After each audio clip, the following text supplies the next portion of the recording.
오늘은 2021년 나주 정치가 어디로 갈 것인지 한번 살펴보겠습니다.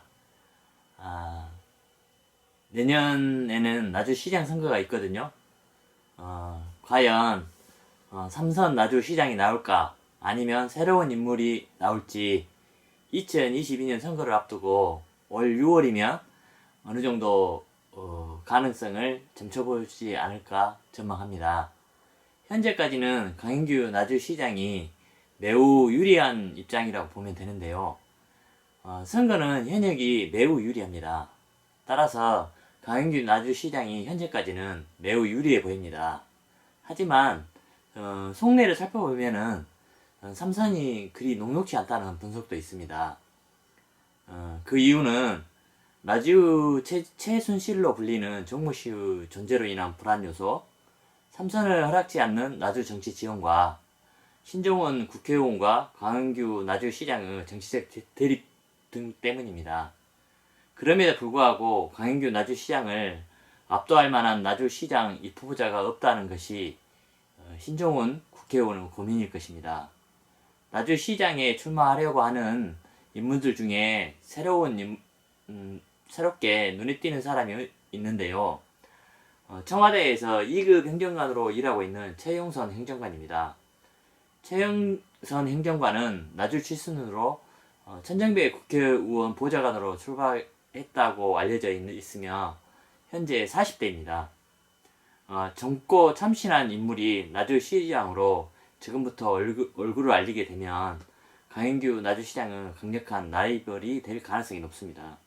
물론 다른 입후보자들도 경쟁력이 없는 것은 아니니 경선까지 남은 기간을 어떻게 보내느냐에 달려있다고 보겠죠.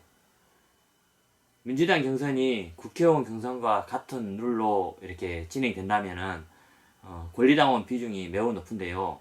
신정원 국회의원의 의중이 시장 입후보자들의 확보한 권리당원 숫자에 따라서 민주당 나주시장 후보자가 결정될 것으로 보입니다. 여기에 권리당원과 일반 국민 경선의 표심을 얻기 위해서는 조직이 필수적이거든요. 선거는 혼자 할 수 없으니까요. 그래서 20개 읍면동에 조직을 구출하려면 아무래도 자금이 적지 않게 있어야 할 것으로 보이는데요. 이렇게 경제적인 능력까지 구비하고 있는 후보자가 있어야만이 강인규 나주시장과 경쟁이 될 것으로 보입니다.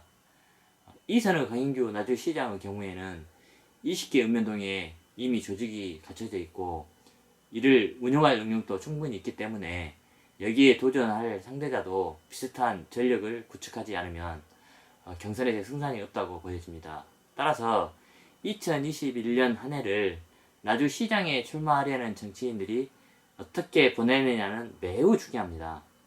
만약에 문재인 대통령이 국민 통합 차원에서 이명박, 박근혜 전 대통령과 한명숙 등 정치인을 사면 복권할 경우 나주에서 시장을 했던 임성훈 전 나주시장이 복권될 가능성이 매우 높거든요.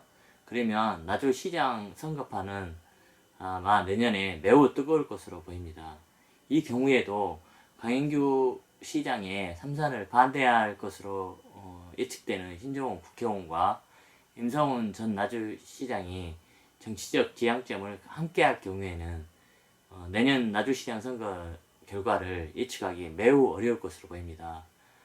따라서 현재까지는 2021년 신년 초에는 1년 거의 6개월 정도 남은 선거에서 어떻게 누가 당선될 것이라 예측은 할 수 없지만 그래도 이 정도의 전망은 할 수 있을 것 같습니다.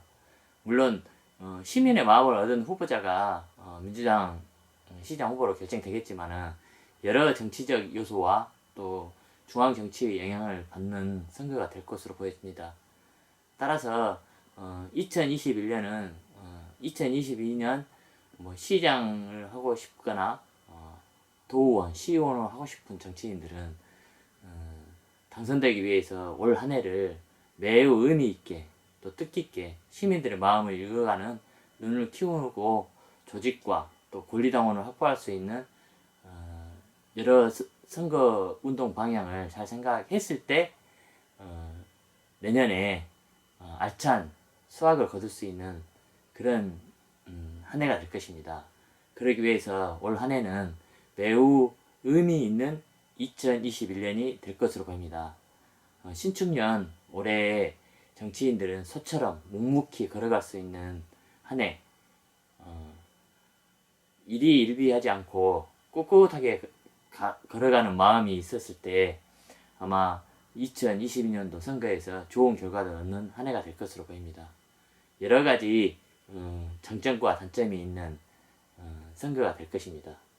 물론 이 기회에 자신을 알리고 다 차기를 바라보는 사람도 있겠지만은 여기서 열심히 했었을 때 좋은 결실을 얻는 그런 한 해가 될 것입니다. 2021년 나주 시장 선거에 대해서 살펴보았습니다. 감사합니다.